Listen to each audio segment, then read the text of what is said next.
Bueno, damos ahora sí comienzo a la segunda parte.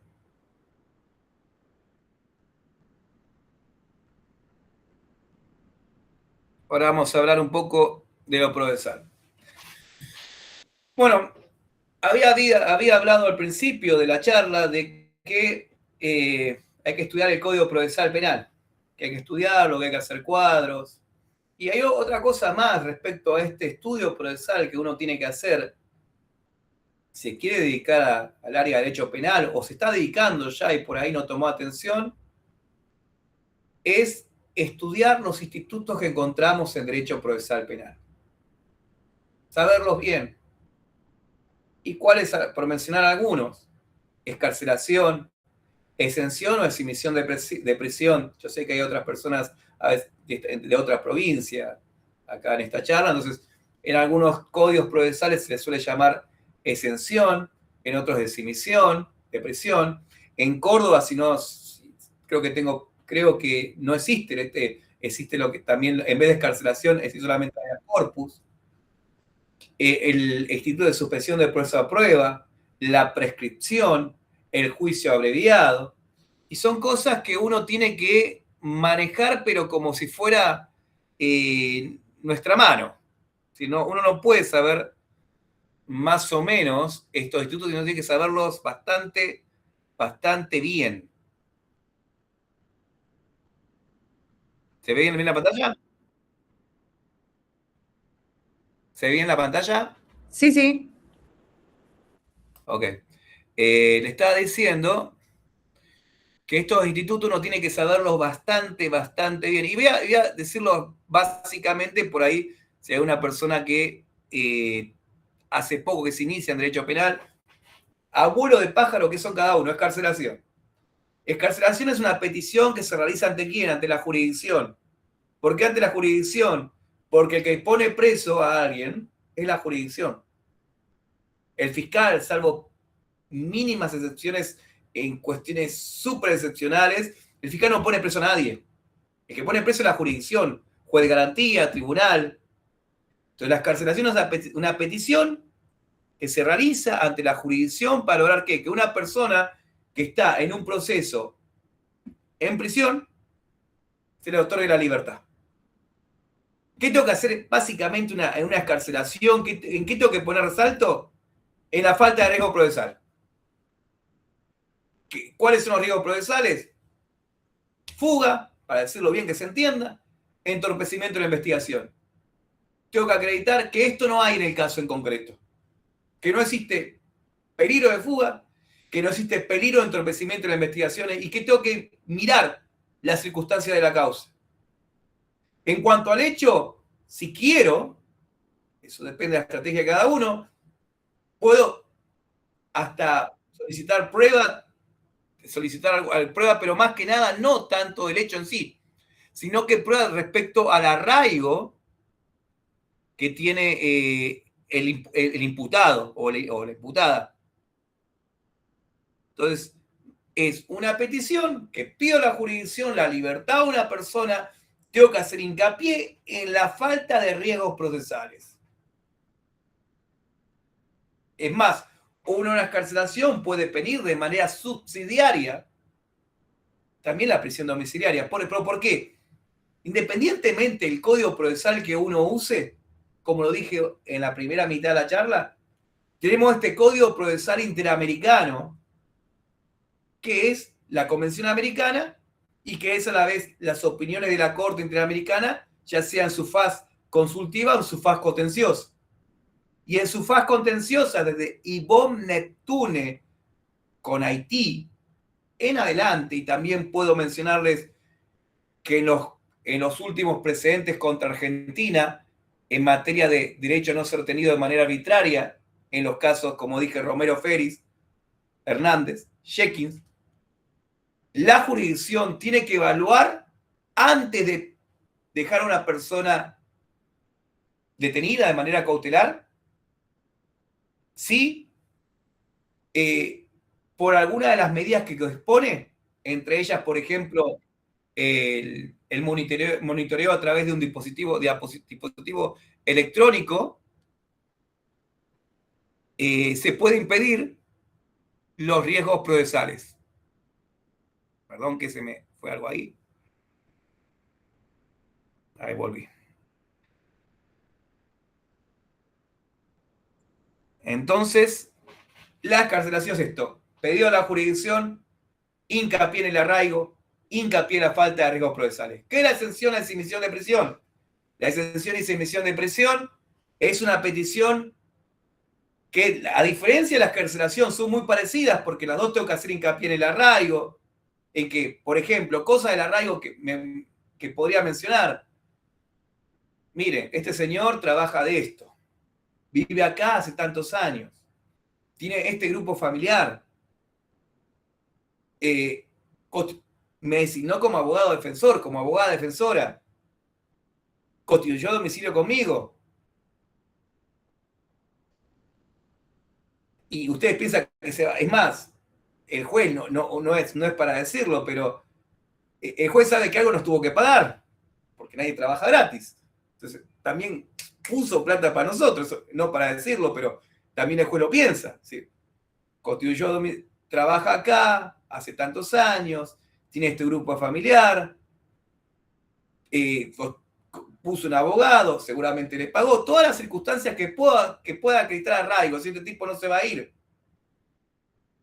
En esto tengo que hacer hincapié, y también en la falta de riesgo procesal, en que no hay peligro de fuga porque no lo encontramos en ningún país limítrofe, en ningún puesto fronterizo tratando de atravesar un país limítrofe por un lugar ilegal, y a la vez tampoco no tenemos ninguna denuncia que haya amedrentado, que haya tratado de comunicarse con un testigo o alguna información en ese aspecto, o también que no tenemos en otro proceso penal anterior que haya tenido, siempre respetó la libertad que se le otorgó. Entonces tenemos que hacer hincapié en esto.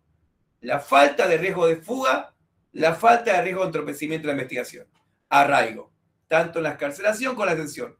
La diferencia con la descarcelación con la exención o exhibición de prisión, depende del código procesal que uno esté, es que en la excarcelación la persona ya está detenida. Y en la exención o exhibición de prisión, depende del código procesal, la persona todavía no está detenida. Entonces ahí uno trata de preservar la libertad que ya la persona tiene. Suspensión del proceso de prueba, rapidito. Suspensión del proceso de prueba es, como lo dice la palabra, no es probation, que tampoco es probation porque es un término latino, es probation, y tiene que ver con un instituto en el derecho anglosajón, específicamente Estados Unidos, que se refiere a otro aspecto, a otras circunstancias, así que no es inteligente decir probation, no, y tampoco probation, aunque es la pronunciación correcta es así, sino lo correcto es decir lo que dice nuestro código: suspensión del proceso a prueba. La misma palabrita, suspensión, nos dice qué pasa. Se suspende el proceso. Suspende un proceso que viene en curso, se lo suspende. ¿Y por qué se lo suspende? Porque hacemos un acuerdo con el fiscal para que ese proceso se suspenda. Se ofrece cierta cantidad de dinero a la supuesta víctima, al supuesto damnificada, que esta persona lo puede aceptar o no a esa reparación, no reparación exactamente, a esa cantidad de dinero, y nada más eso. Suspender el proceso, sujetarse a reglas de conducta, que las reglas de conducta, un consejo que le doy, no las regalen, que le diga al fiscal las reglas de conducta. Porque a veces uno dice, bueno, hago tareas comunitarias, hago esto, hago lo otro.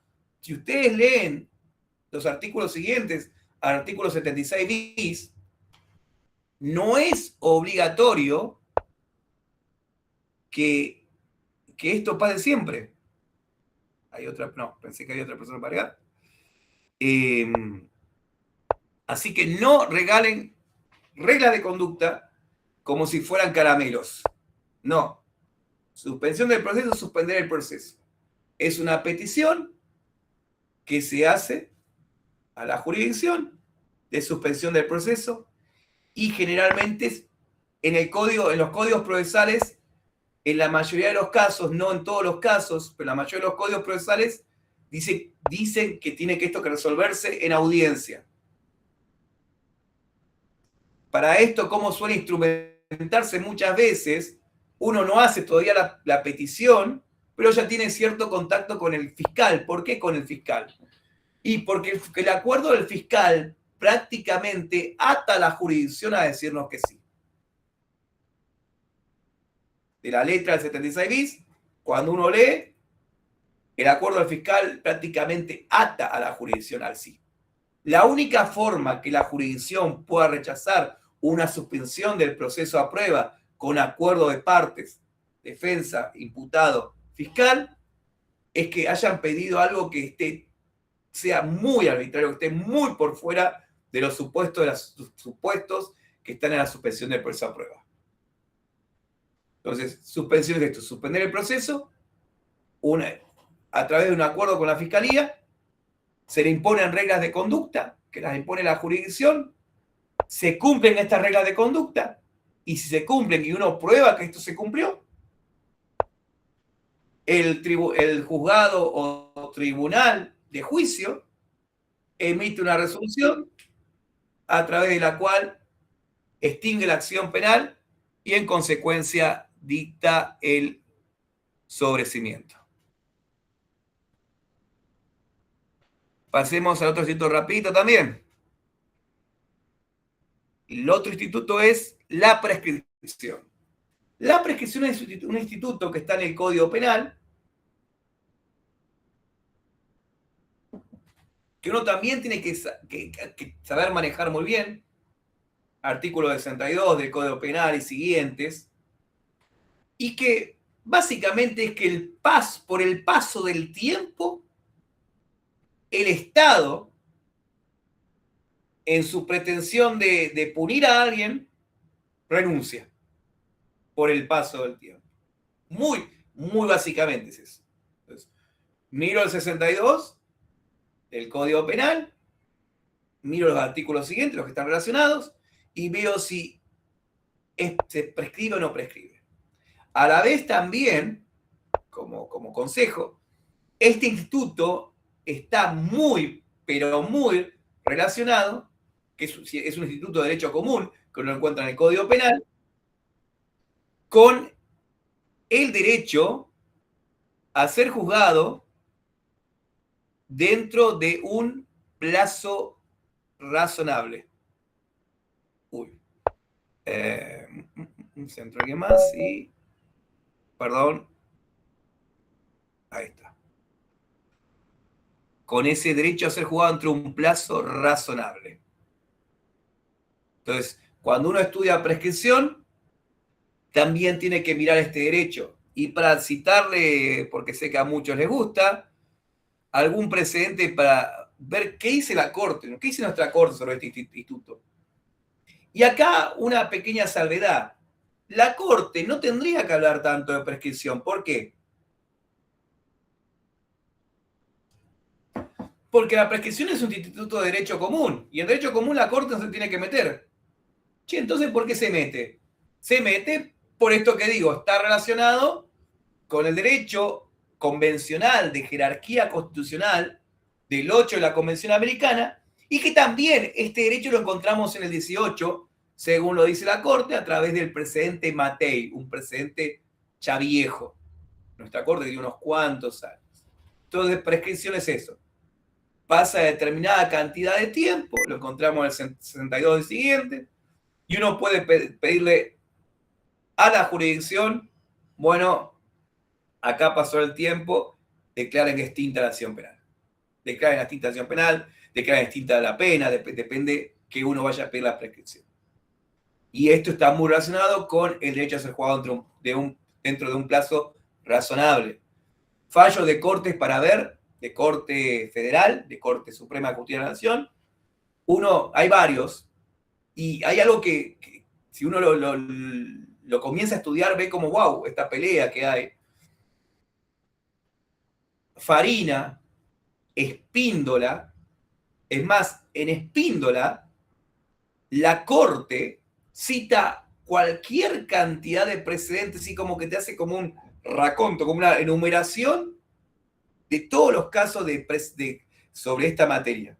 Hay muchos más, Amadeo Roth, Kipperman, pero Espíndola me parece muy importante. Farina es súper importante porque la Corte en Farina actúa bastante mal, si no lo ves desde el punto de vista constitucional, porque la Corte en Farina dice que determinado artículo del Código Penal se tiene que interpretar de esta manera. Y eso la Corte no lo puede hacer. ¿Por qué? Porque la Corte en Derecho Común no se puede meter. La Corte no es la Corte superior a todo. La Corte únicamente es la última palabra y superior en temas federales. En Derecho Común, la Corte no debiera entrar, en principio, salvo cuando estamos ante un supuesto de la doctrina de arbitrariedad de sentencia. Eso, prescripción. Juicio abreviado. ¿Qué es juicio abreviado? Un acuerdo entre el imputado, el fiscal, respecto a una cantidad de pena y la calificación jurídica de un hecho. Es esto. Entonces, este acuerdo, se ponen de acuerdo el imputado, su defensa, el fiscal, lo elevan a la jurisdicción, al tribunal o al juzgado correspondiente, y el juzgado generalmente en muchos códigos, no conozco todos los códigos procesales, pero en la mayoría de los códigos procesales nos habla de hagamos una audiencia aparte con el imputado, una audiencia de viso, se va a llamar, donde se llama aparte al imputado, se le explica los alcances. Lo que más quiere comprobar la jurisdicción es que el imputado estuvo libre, estuvo sin ningún problema, sin ninguna presión para suscribir el acuerdo. Juicio abreviado. Entonces, excarcelación, exención de prisión, exhibición de prisión, suspensión de preso a prueba, prescripción, juicio abreviado, institutos básicos que uno tiene que conocer. También uno tiene que mirar en el Código Procesal los diferentes tipos de impugnaciones que uno encuentra. Impugnaciones del género, las diferentes especies son los remedios y los recursos, y la nulidad. Nulidad es una petición que uno hace a la jurisdicción porque se violaron las formas prescriptas. ¿Dónde estas formas? Código Procesal, código, como me gusta decirlo a mí, Código Procesal Interamericano. ¿Solamente eso porque se violó la forma? No. Hay una doctrina bastante antigua que la aplican todos, que es que, perdón que hay alguien que entró y lo quiero agregar. No hay alguien que entró. Mira mal. Que es que no hay nulidad, y lo han escuchado en la facultad 1000 veces, uno lo escucha, lo escucha y lo lee por todos lados, que no hay nulidad por la nulidad misma, es decir, la violación de las formas prescriptas en el Código Procesal, o como también decirlo, el Código Procesal Interamericano, no hacen por sí mismo que un acto sea declarado nulo. ¿Qué es la declaración de nulidad? Se declara un acto que queda sin efectos. Ese acto y los siguientes. Pero no es solamente por la violación de la forma, sino que aparte de la violación de la forma, debe causarse a la persona que se hace ese acto procesal, se le aplica un perjuicio concreto, algo que se le está haciendo. No, mirá, le violaron el derecho a esto, le violaron el derecho a ello. No, uno tiene que decirle qué. A veces uno le encanta agarrar y hacer un copy-paste y poner, se violó este derecho, derecho a no ser detenido, al derecho a esto, y empieza a poner una chorreada de derechos, una cosa gigante como un chicle, le pone todos los derechos, le pone todos los numeritos, y está bien, hay que ponerlo a eso. Pero lo más importante es el perjuicio concreto. Ejemplo, un mini ejemplo. Cámara Gesell. No, el imputado no se lo notificó. ¿Qué pasó? No pudo hacer preguntas. Y bueno, decí preguntas. Decirle qué pregunta no decir. Se le violó el derecho a defensa, ya lo sabemos. Se le violó la garantía de defensa del juicio, ya lo sabemos. Se le violó lo que dice la resolución 903-2012. Está bien, y el protocolo anexo. Perfecto, el 5 del Código Procesal. Estoy hablando del Código Procesal de la provincia de Buenos Aires. Perfecto, se violó esto. Pero ¿cuál fue el perjuicio concreto? ¿Qué preguntas podía haber hecho? ¿Y por qué servirían? Eso es perjuicio. Concretizarlo, bajarlo. No solamente violó esto, los numeritos, los artículos, las cláusulas jurídicas. No, es más que eso. La nulidad, petición a la jurisdicción por violación de las formas de un acto procesal que causa perjuicios que uno lo tiene que concretizar y luego poner la violación de qué derechos, principios o garantías y dónde estos asientan, cuáles son los numeritos. Remedio de revocatoria de reposición. Remedio y no recurso.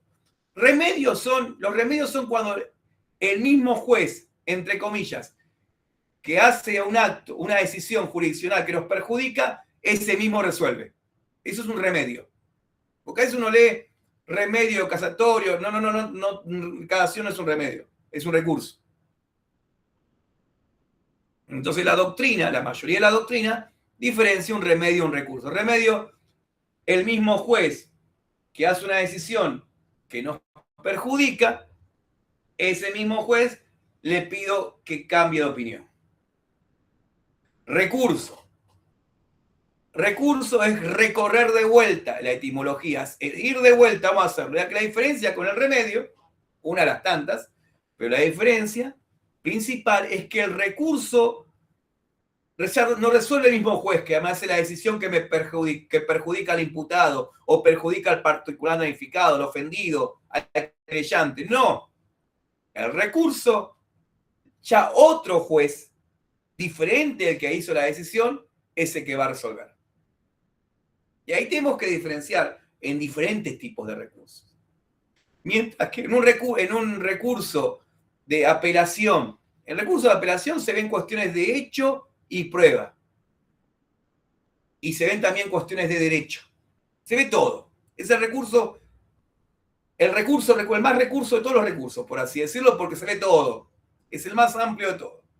En el recurso de apelación se ven cuestiones de hecho, de cómo acerca sobre la verificación de un hecho, la prueba, el control de la prueba, se ve sobre cómo se valoró una prueba, se ve cómo se aplicó una calificación jurídica, aplicación de diferentes disposiciones jurídicas, un montón de cosas. Recurso amplio, se ve de todo.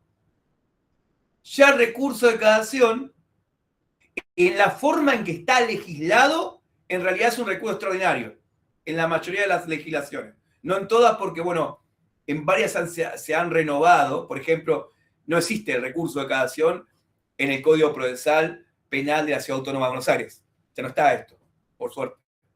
Pero bueno, en muchas provincias está, y en muchas provincias el recurso de cassación está legislado como un recurso extraordinario. ¿Qué pasó entonces? ¿Pero por qué, Juan, ahora todo el mundo va a casación? En la mayoría de las provincias, ¿no? ¿Por qué?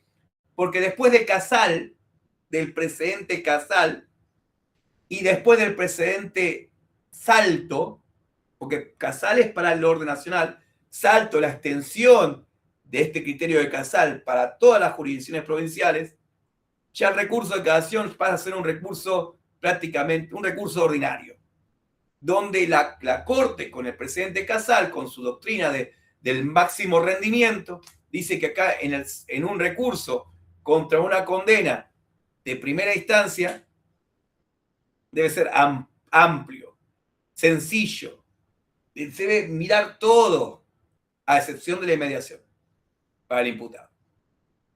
En cambio, en cuanto al recurso para el Ministerio Público Fiscal y para la querella, tiene sus acotaciones. Es más acotado el recurso. No tiene la misma amplitud. ¿Y por qué pasó esto de Casal? ¿Por qué pasó esto de Salto, el que aplica este mismo criterio de Casal a todas las jurisdicciones provinciales? Porque estaba metido el Código Procesal Interamericano, pues estaba metido el 82H de la Convención Americana, porque estaba metido el 14.5 del Pacto Internacional de Derechos Civiles y Políticos, donde hablan de una garantía mínima a tener un tribunal superior que a través de un recurso sencillo, ordinario, amplio, revise lo que pasó en primera instancia, la condena a primera instancia. Y después tenemos los recursos extraordinarios y el recurso extraordinario federal. Los recursos extraordinarios, ya como su misma palabra lo indica, ya son extraordinarios, exigen más que lo ordinario. Y la diferenciación mayor entre los recursos extraordinarios y los recursos ordinarios es de qué tratan. Recursos ordinarios, cuestiones de hecho, prueba, cuestiones de todas las cuestiones que pueda haber en un recurso, todo lo que me causa grave sin ningún tipo de limitación. Cuestiones de hecho, prueba, derecho, todo. Recursos extraordinarios, solamente cuestiones de derecho, en principio. ¿Por qué? Porque a veces con creaciones jurisprudenciales, por ejemplo, en la provincia de Buenos Aires, está la doctrina del absurdo. Uno puede revisar cuestiones muy excepcionales más que el derecho. Esperen que se conectó alguien más. Ahí está, ahí la agregué.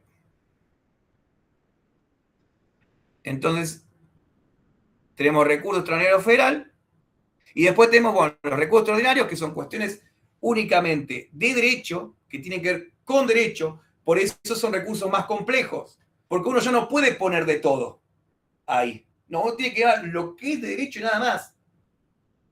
¿Cómo se aplicó una calificación jurídica quizás? Una disposición jurídica, ¿cómo se la aplicó? Y después el recurso extraordinario federal. El recurso extraordinario federal, ¿qué busca este recurso? Cuidar la supremacía de todo el orden federal. Llámese Constitución Nacional, llámese ley federal, llámese instrumentos de derechos humanos con jerarquía constitucional, etcétera, etcétera. Y este recurso, ¿qué busca el recurso extraordinario federal? Para decirlo, un ejemplo que se entiende bien, que se entienda bien, para recordarlo bien, es busca que los estados provinciales, por así decirlo, no se corten solos, no quieran dejar de aplicar la Constitución. Todos tienen que aplicar la Constitución, todos tienen que aplicar todo el orden federal. Esto está bueno para entenderlo del todo. Hay un caso que todos los hemos estudiado, que es prácticamente quizás el caso más famoso de la historia del derecho, que es el caso Marbury Mason Madison. Es cuando se crea prácticamente, en realidad no fue ahí, es el primero donde se registró, en donde se crea el control de constitucionalidad, no se crea el control de constitucionalidad, sino ya la Suprema Corte estadounidense ya había dictado otros precedentes parecidos. Pero, perdón, disculpen.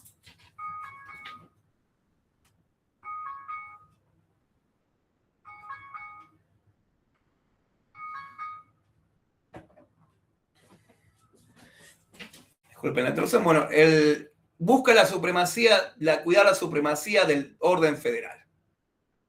Hay que mirar bien el 14 de la ley 48, los incisos 1, 2 y 3, y bueno, es un tema bastante estudiado. Después, bueno, hay que estudiar las peticiones, pronto despacho, queja por retardo de justicia, aclaratoria, ofrecimiento de prueba, ver cómo estas son. ¿Sí? Pronto despacho, me tiene que hacer algo, le pido a la jurisdicción que lo haga, lo tiene que hacer generalmente en los códigos procesales, dice, en el término de 3 días ya se venció el plazo. Bueno, no lo hacen 3 días, queja por retardo de justicia superior. Aclaratoria, no se entiende algo, bueno, aclarame esto. Aclaratoria no es un recurso, aunque está ubicado muchas veces en los códigos procesales como recurso, no, es una petición de aclarar algo. Ofrecimiento de pruebas, ¿qué pruebas voy a usar para sostener mi acusación si estoy del lado del particular danificado? Ofrecimiento de pruebas por el lado del imputado, ¿qué pruebas me pueden a mí permitir construir una versión alternativa a los hechos? Recuerden bien siempre que el imputado no tiene que probar nada, el que prueba es el fiscal. 6. Otra cosa a tener en cuenta para ser penal, averiguar cómo buscar decisiones judiciales en las diferentes bases de jurisprudencia. Si uno está en la provincia de Buenos Aires, por ejemplo, buscar en JUBA, saber buscar en JUBA. Si uno está en la ciudad autónoma de Buenos Aires, saber buscar en la base de Juristeca. En especial, la que uno no puede soslayar es mínimamente saber buscar en la base de jurisprudencia de la Corte. ¿Qué más hay que tener en cuenta para ser penal? Estudiar litigación oral. Empezar a buscar material, mirar, asistir a debates. Mirar debates uno puede buscar hasta por internet, uno puede buscar en YouTube. Buscar material y empezar y comenzar a prepararse, siempre teniendo el norte, aún en litigación oral, que el Ministerio Público, cuando uno está al lado del imputado, es el que debe probar. La inocencia no se prueba. A veces en los cursos de litigación se habla de la teoría del caso, pero se soslaya y se pone a la defensa en una situación de probar cuando la defensa no tiene los mismos medios que la fiscalía. Lo que más hace un abogado penal es destruir al fiscal cuando está al lado de la defensa. Y en el lado de la querella, lo que uno tiene que hacer es construir una teoría del caso, es decir, tengo que probar los hechos, cada partecita del hecho, para lograr la condena de la persona que fue el que hizo el delito, que uno le atribuye. Otra cosa más, hacer interiorizarse sobre el derecho penal de fondo. Y fíjense que yo a esto lo pongo como a lo último, pero, che, estamos hablando de derecho penal, ni me hablaste del Código Penal, no, porque a veces no es tan necesario. Uno tiene que saber los fundamentos básicos y después uno tiene el Código Penal. El Código Penal, las leyes especiales, por el momento. Si es que no hay una modificación y se compila todo en un código penal que me cede un poco, pero es una porquería, es un muy mal código. Si Juan, ahí en 15 se corta. Ok, gracias. Bueno, le recomiendo ver este material para esto. Y bueno, los consejos finales, que esto lo pueden sacar una captura de pantalla, son estos. Si uno quiere empezar a penal, tiene que prepararse y no poco. Tiene que prepararse en todo lo que dice ahí, que no lo voy a repetir, así ustedes pueden hacer las preguntas que ustedes quieran. Voy a salir de la pantalla compartida.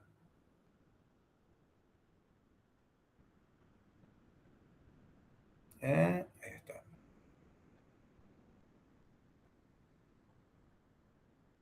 Si alguno tiene alguna pregunta, notitos para responder.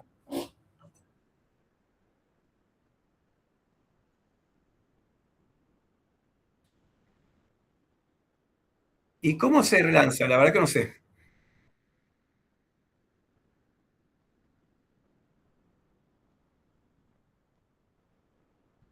Ah, ¿se puede cortar, reiniciar?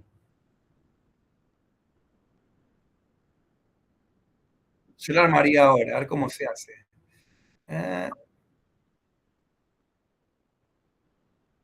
Google Meets. Gracias por nueva reunión. Crear una rompa más tarde. Tac. Bueno, ahí ya hice un nuevo link. ¿Y dónde está el chat?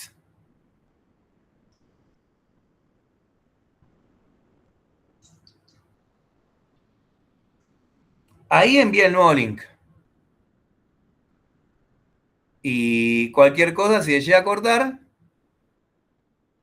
ya saben dónde conectarse. Nos conectamos rápido. Las preguntas que tengan, dispuesto a responder durante estos minutos. Alguno levante la mano, alguno quiere. O pueden hablar directamente, no hace falta que levante la mano.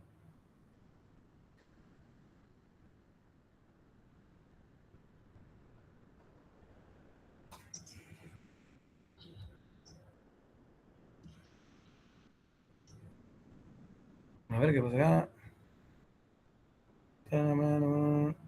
¿Alguno tiene una pregunta? Si no la manda por chat, si no se, por lo menos no escucho a nadie.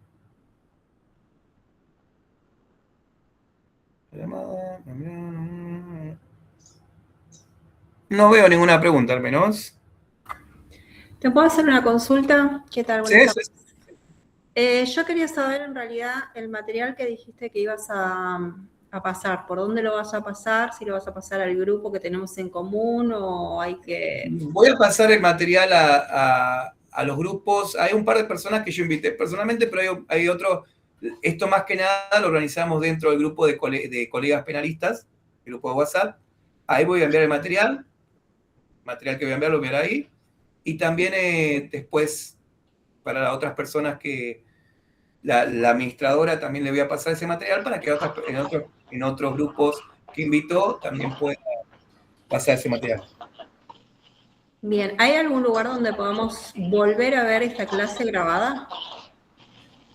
Vamos a ver si la pudimos grabar. Si la podemos grabar seguramente en el grupo de colegio de colegas penalistas. Gracias.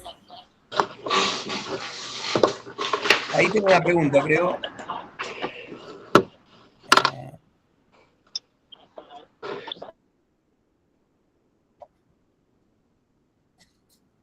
Sí.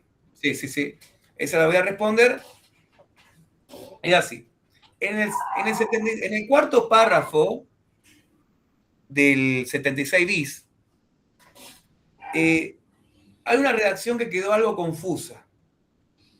Porque no se sabía si era hasta 3 años o hasta delitos que permitían la suspensión, que permitieran aplicar desde el mínimo 3 años. Si no sé, hasta 3 años o cuando se pueda dejar la pena en suspenso. Entonces, ¿qué pasó? Había un plenario que se aplicaba mucho de la Cámara Nacional, en su momento la Cámara Nacional de Casación Penal, en el Foro Nacional, que era Teresa Cosuta, que decía hasta los 3 años. ¿Qué pasó? La Corte, de manera incorrecta, igual ya se aplica demasiado, extendió, dijo no. Siempre que se puede, si no importa, porque Teresa Cosuta decía, cuando la pena en abstracto no supere los 3 años, ahí se puede aplicar el instituto de suspensión del proceso a prueba.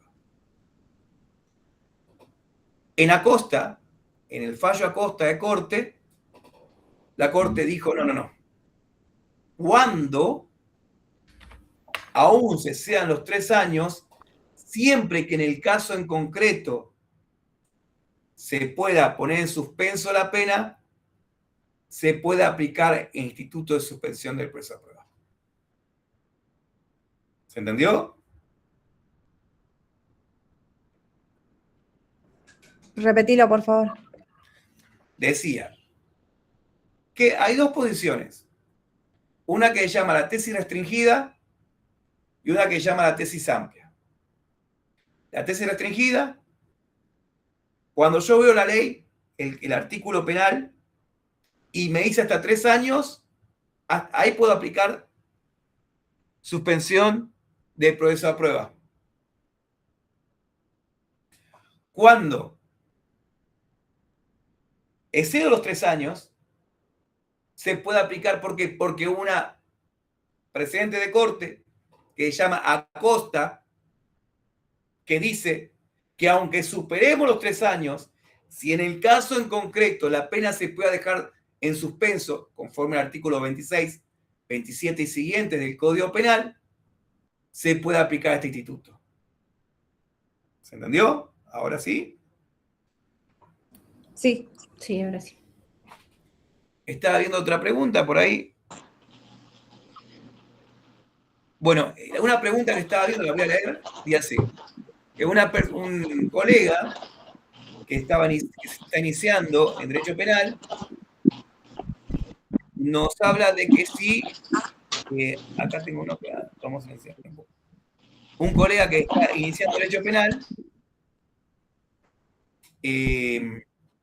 quiere saber acerca de un traslado. ¿Cómo es el asunto de los traslados? En el asunto del traslado hay un precedente de Corte Interamericana que es muy importante, que se llama López y Mendoza contra Argentina.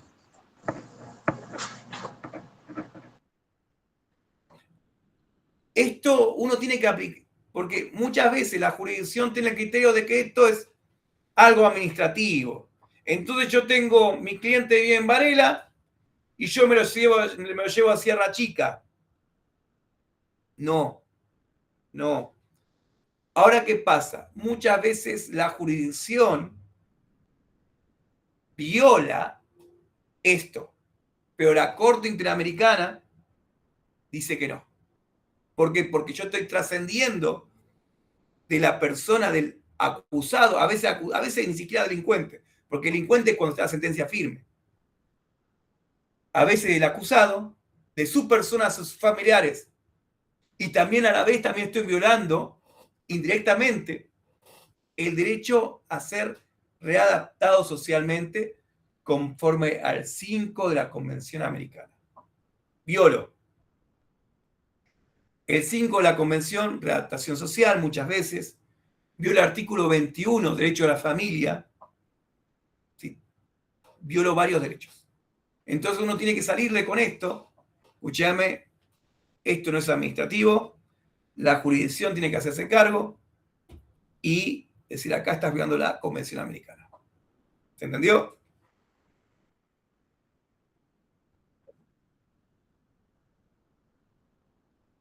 No, López y Mendoza versus Argentina. Ahora, después que hagan caso, no es otra cosa. Ahí tenemos, desgraciadamente, en determinados derechos una violación sistemática de los derechos humanos. Acá veo, bueno, esa es una pregunta que respondí. Una pregunta por acá, Sí. ¿puede ser? Sí. Con respecto a la prueba, cuando la fiscalía es la que tiene que probar, obviamente, el delito que cree que va a llevar adelante, y, bueno, en realidad tiene muy poca prueba, lleva un delito, por ejemplo, con una carga de pena gigante, y ¿qué se hace en esos casos? Porque, por ejemplo, el abogado defensor tendría que tratar de que esto no continúe. ¿Cómo sería eso? Yo soy muy nueva en esto y bueno, ¿qué pasaría? Que a veces la fiscalía acusa, te pone un delito gigante y no tiene pruebas, o sea, o son muy escuetas o son muy no se sostienen por sí mismos para acusar. Entiendo. Mire, muchas veces, cuando uno tiene una prueba, en la IPP, instrucción, depende del código procesal que uno tenga, es muy difícil, no siempre, lograr un sobreseimiento. Es la desvinculación del acusado del proceso antes de juicio.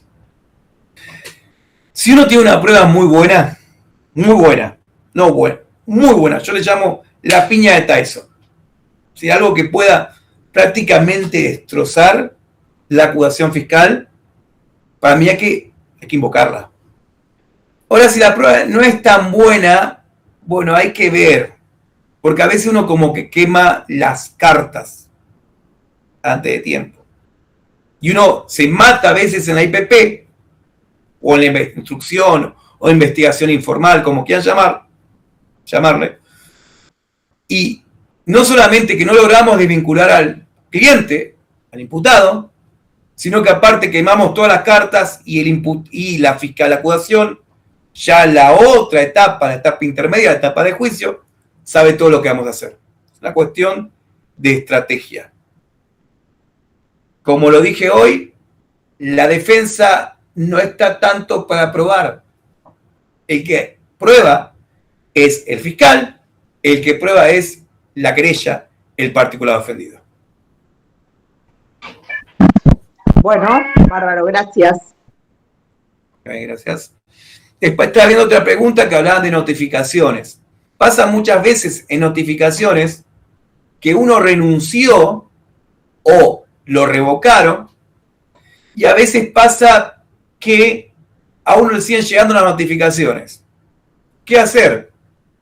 No hacer nada, es una opción. U otra, enviar un escrito. Yo ya no soy parte de este proceso. Por ahí erróneamente me están llegando las notificaciones. Y si alguno tiene otra pregunta más, 1 minuto me queda.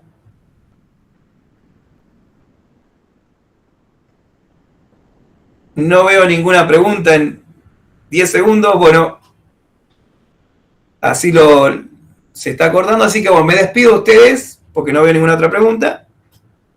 Y cualquier cosa después por los grupos se les estará avisando si se grabó este material. Muchas gracias y especialmente por su paciencia. Muchas gracias. Muy buena la clase. Luego.